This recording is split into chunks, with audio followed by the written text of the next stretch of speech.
বাড়িতেই যে সামান্য ময়দা দিয়ে এত সুন্দর একটা মিষ্টি বানানো যায়, আপনারা না দেখলে বিশ্বাসই করতে পারবেন না। যেমন মুচমুচে তেমনি টেস্টি। একবার বানালে বাজারের মিষ্টির খেতে ইচ্ছাই করবে না, বাড়িতেই বানিয়ে ফেলবেন এই মিষ্টি। আমি এখানে 2 বাটি মতো ময়দা নিয়ে নিচ্ছি। আজকে আমি এটা ময়দা দিয়ে বানাবো।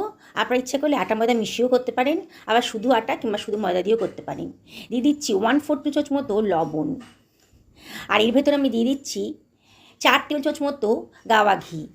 এখানে ঘিটা দেওয়ার চেষ্টা করবেন, তাহলে কিন্তু রেসিপিটা দারুণ সুস্বাদু হবে।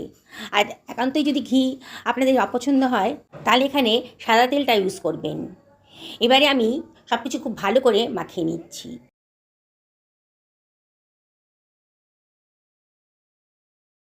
দেখুন কিরম মুঠো করে যাচ্ছে, আর মুঠটাকে চাপ দিলে আবার ভেঙেও যাচ্ছে।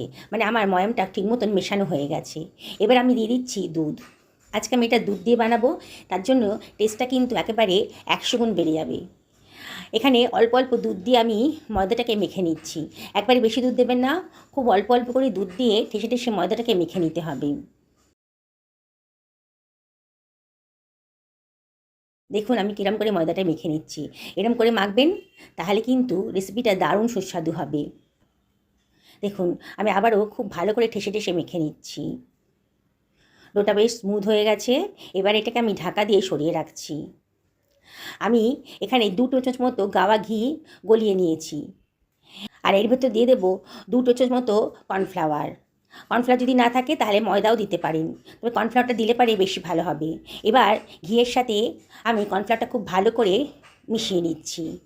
দেখুন খুব ভালো করে মিশিয়ে নিতে হবে, একেবারে মনে হচ্ছে না মাখনের মতন, ঠিক এরম করে মিশিয়ে নিতে হবে।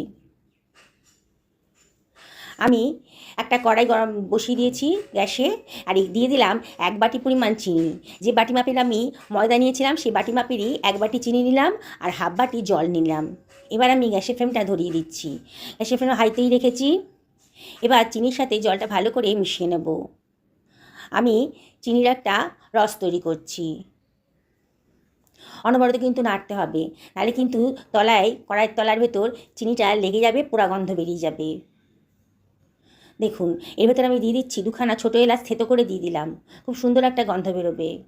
আর অনবরত কিন্তু নাড়ছি, চিনিটা কিন্তু পুরো গলে যাচ্ছে।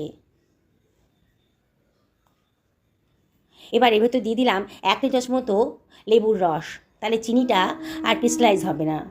সব কিছু আবারও ভালো করে মিশিয়ে নিচ্ছি। এবার তো দিয়ে দিচ্ছি সামান্য 1 চিমটা লবণ। মিষ্টি জিনিসের সঙ্গে যদি একটু লবণ পড়ে, তাহলে কিন্তু রান্নার টেস্টটা কিন্তু স্বাদের টেস্টটা কিন্তু খুব সুন্দর আসে, সেই জন্যই লবণটা দেওয়া আর কি। এবার আমি শিরাটা একটু চেক করে দিচ্ছি। দেখুন একতার হয়ে গেছে, চটচটে হয়ে গেছে, একেবারে চটচটে। এবার এটাকে সরিয়ে রাখলাম গ্যাসের ফ্লেমটা অফ করে দিয়ে। ময়দাটা তো অনেকক্ষণ মাখা হয়ে গেছে, আর দেখুন কতটা স্মুথ হয়ে গেছে ময়দাটা। আবার একটু ঠেসে ঠেসে মেখে নেব কিচেন টপের ওপরে। যত ভালো করে মাখা হবে ততই কিন্তু দারুণ সুন্দর রেসিপিটা তৈরি হয়ে যাবে। আবারও মিনিট খানেক ভালো করে মেখে নিলাম। এবারে আমি একটু লম্বাটে করে নিচ্ছি ময়দাটাকে। দেখুন 2 হাত দিয়ে একটু লম্বাটে করে ভাগ করে নিচ্ছি। এবার আমি 2 ভাগে ভাগ করে নেব। ছুরি দিয়ে কেটে নিলাম, 2টো পোর্শনে ভাগ করে নিয়েছি। একটা পোর্শন নিয়ে আবার একটু মেখে নিলাম, বাকি পোর্শনটাও একটু মেখে নিলাম। এবার দেখুন আমি কি করি। এবারে এই বড় একটা লেচি নিয়ে আমি এটাকে বেলে নেব।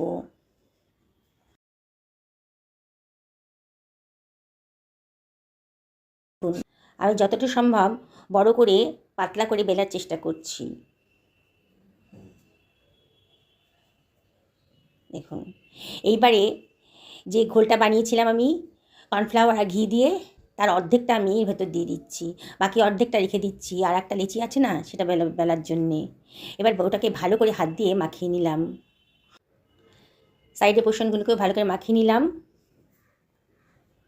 দেখুন এইবারে ওপর থেকে একটু ময়দা ছড়িয়ে দিচ্ছি। এবার সাইড থেকে রোল করে দিচ্ছি। খুব টাইট করে রোলটা করতে হবে, যাতে ভেতরে কোনো এয়ার বাবলস না থাকে। দেখুন আমি ঘুরিয়ে ঘুরিয়ে কীভাবে রোলটা করছি।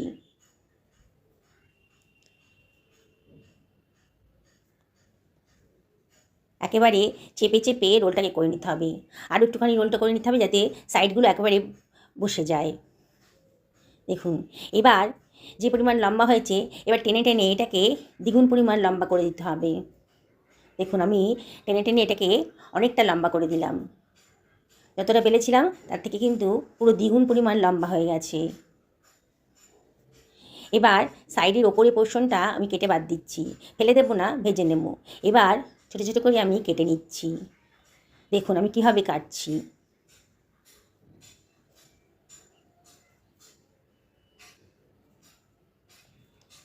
এইভাবে আমি টুকরো টুকরো করে কেটে নিলাম। একবার যে দেখবে না রেসিপিটা, সে কিন্তু অনায়াসেই বানিয়ে ফেলতে পারবে। দেখুন, একটা লেচি নিয়ে নিয়েছি। এবার ভালো করে দেখুন আমি কি করছি। লেচির একটা পোর্শনটা, নিচের পোর্শনটাকে আমি সাইড দিয়ে চাপ দিয়ে মুখটা সিল করে দিলাম। দেখুন, আবার সাইড দিয়ে চাপ দিয়ে এটাকে একটা পাকিয়ে নিলাম। নিয়ে ওপর পোর্শনটা থেকে চাপ দিয়ে লেচিটাকে বেঁধে নিলাম। দেখুন আমি কিভাবে করলাম। আমি আর একটাও দেখাচ্ছি। প্রথমে একটা পোর্শন চাপ দিয়ে মুখটাকে সিল করে দেব। আবারও মুখটাকে ভালো করে ঘুরিয়ে নিয়ে সিল করে দিচ্ছি। তো ওপর থেকে চাপ দিয়ে লেচিটা তৈরি করে ফেলবো। এইভাবে সমস্ত লেচিগুলো আমার রেডি হয়ে গেছে। এইবারে আমি বেলে নিচ্ছি। দেখুন, কিচেন টপের ওপরই হালকা হাতে বেলতে হবে, কিন্তু খুব বেশি চাপ দেওয়া যাবে না। আমরা যেমন ছোটো ছোটো করে পুরি বানাই, ঠিক সেরকম করেই বেলে নেব। খুব বেশি মোটাও হবে না আর খুব বেশি পাতলাও হবে না। দেখুন আমি আর একটাও বেলে দেখাচ্ছি। বেলতে হবে কিন্তু খুব হালকা হাতে বেলতে হবে, খুব চাপ দিয়ে কিন্তু বেলা যাবে না।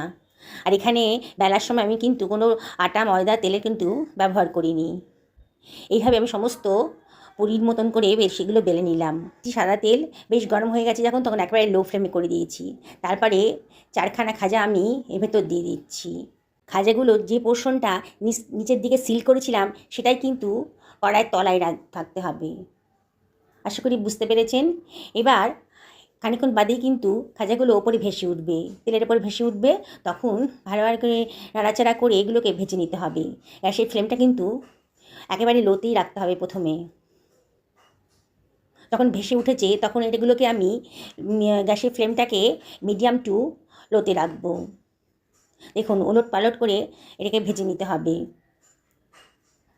বেশ সুন্দর একটা কালার এসে যাচ্ছে যখন, তখন এটাকে হাই ফ্লেমে করে দেবো।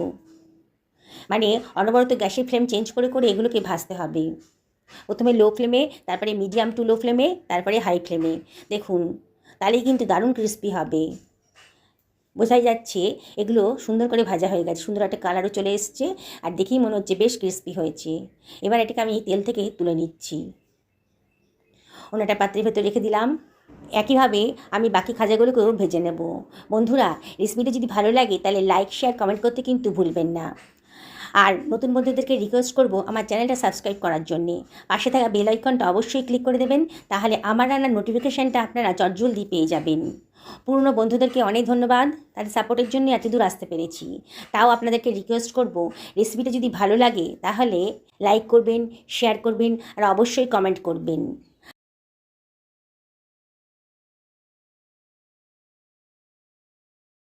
দেখুন পরের ব্যাচের খাজাগুলোও কিন্তু আমার ভাজা হয়ে গেছে, সুন্দর একটা কালার চলে এসছে। এইভাবে সমস্ত খাজাগুলোকে আমি ভেজে নিয়েছি। আমি একটা ভেঙে দেখাচ্ছি কতটা মুচমুচে ক্রিস্পি হয়েছে, দেখছেন তো? কেউ বিশ্বাসই করতে পারবে না যেটা ঘরে বানানো হয়েছে। আমার যে রসটা, চিনির রসটা বানিয়েছিলাম, চিনির শিরাটা, সেটা উষ্ণ গরম আছে। উষ্ণ গরম অবস্থাতেই কিন্তু খাজাগুলো দিতে হবে। খুব বেশি গরমেও দেওয়া যাবে না, আর একেবারে ঠান্ডা হয়ে গেলেও দেওয়া যাবে না। উষ্ণ গরম অবস্থাতেই দিতে হবে। আমি কয়েকটা খাজার ভেতর দিয়ে দিচ্ছি, একসঙ্গে তো সব দিতে পারবো না। দিয়ে চামচ দিয়ে একটু ওলট পালট করে নিচ্ছি। আর ওপর থেকে একটু একটু করে রস ওপর থেকে ছড়িয়ে দিচ্ছি।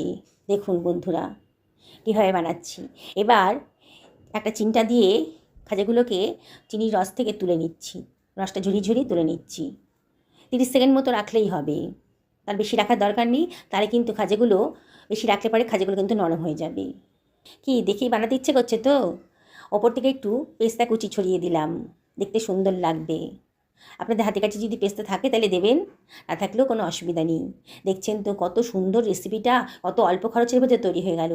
বাজার থেকে কিনতে গেলে কিন্তু অনেক খরচ পড়ে যাবে। তাহলে আর দেরি করছেন কেন? আজকেই বানিয়ে ফেলুন না। ময়দা আর দুধ আছে তো বাড়িতে, তাহলে আর চিন্তা কি। আমি একটা ভেঙে দেখাচ্ছি আপনাদের, এখনও কতটা ক্রিস্পি আছে। সকলে ভালো থাকুন এই কামনা করেই আজকে ভিডিওটা এখানে শেষ করলাম। নমস্কার নেবেন।